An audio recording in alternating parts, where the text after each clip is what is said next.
Hello everyone, তোমাদের সবাইকে জানাই আমার পিয়ালিস ওয়ার্ল্ড চ্যানেলে অনেক অনেক ওয়েলকাম।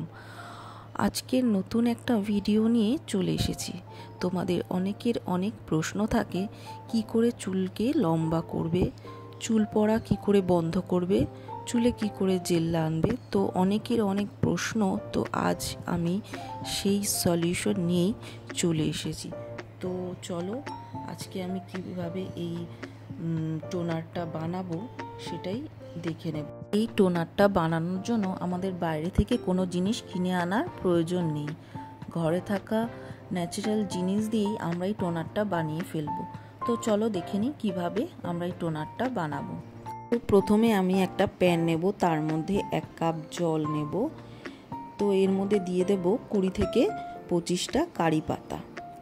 তো আমরা তো সবাই জানি কারি পাতার মধ্যে রয়েছে প্রোটিন এবং বিটা ক্যারোটিন, যা চুল পড়া রুখতে সাহায্য করবে। এছাড়া এই পাতায় রয়েছে প্রচুর পরিমাণে অ্যান্টিঅক্সিডেন্ট, যা চুলের স্ক্যাল্পের আর্দ্রতা বজায় রাখতে সাহায্য করবে। তাছাড়া পাশাপাশি খুশকি কমাতেও খুব সাহায্য করবে। এরপর নেব আর জবা ফুলে রয়েছে অ্যামিনো অ্যাসিড। এটি আপনাদের চুলের পুষ্টি ঘাটতি পূরণ করতে সাহায্য করবে, চুলের গোড়া মজবুত করতে সাহায্য করবে, চুলে জেল আনতে সাহায্য করবে, চুলকে মজবুত রাখতে সাহায্য করবে। তার পাশাপাশি পাতার তো কোনো তুলনাই হয় না। পাতায় রয়েছে ভিটামিন সি। আর আমি এখানে নিয়ে নেব 1 চামচ মেথি। তো মেথির গুণাগুণ তো আমরা সবাই জানি। মেথিতে রয়েছে প্রচুর পরিমাণে প্রোটিন। এটি চুলে জেল্লা ও জেল ঘনত্ব বাড়াতে সাহায্য করবে। এটাকে আমি 5 থেকে 7 মিনিট ফুটতে দেব লো টু মিডিয়াম ফ্লেমে। ফোটানোর পর দেখো, তোমরা দেখতে পাবে যে জলটা অনেকটাই কালার চেঞ্জ হয়ে গেছে। তো এটা যখন অর্ধেক হয়ে আসবে তখন ফ্লেমটাকে বন্ধ করে ঠান্ডা করতে দেবো।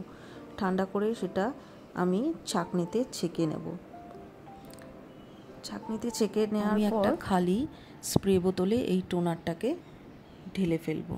তো এই টোনারটা তোমরা ফ্রিজে 7 থেকে 8 দিন রেখে চুলে ইউজ করতে পারবে। টোনারটা পুরো স্ক্যাল্পে এবং চুলে ভালো করে দিয়ে 5 থেকে 7 মিনিট এটাকে হালকা হাতে মাসাজ করব।